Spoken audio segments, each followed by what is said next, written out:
Hey, what's up? Mikey here. I'm gonna be recording a commentary for, well, this is a this was a class project of mine.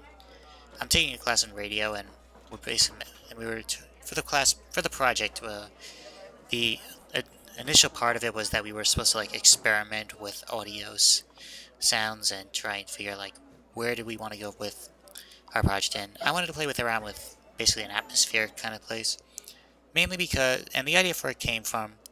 At college, when I'm not in class, since I have some time off in between one class and the next, I usually just hang out at this coffee shop on campus where I get work done.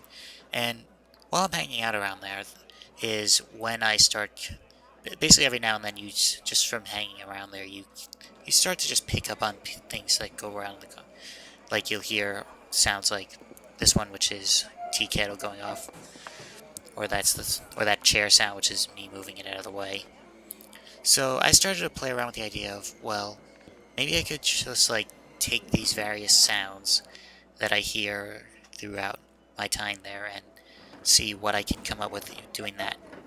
So what I ended up doing for most of this project was I actually just went there one day during one of their more busier times, just let the audio record for about half an hour, and then I took that audio and just put it into Ableton Studios. This was actually the first time I've ever used Ableton, so it does feel a bit.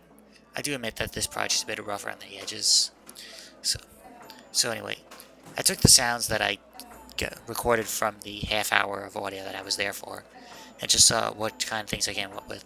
And basically, it starts out kind of normal, but as I was continuing around with it, I was having more fun experimenting with it.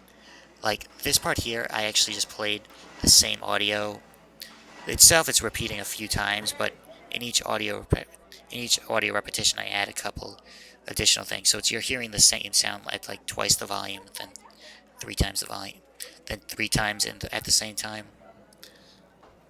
And so it started out normal, but basically like in an, you're like dropping in and out of conversations or sound effects as they're being given more of a focus to each one. Uh, but there were some sound effects that I sort of like stuck with that as like basically like things that I liked working with the most, like the sound of that sound, which is the sound of the register ringing off right as someone else said, "Oh my god." And that's a sound that I ended up returning to quite a few times throughout this project because I just like how it worked off each other into a weird repetitive sound. So this and that last part, that workloads, that actually was when I went to the coffee shop at a different time, just on my own, and when it was actually closed, just to get some extra sounds. And I figured I'd keep it in. Okay, so thanks for listening to me talk about one of my class projects.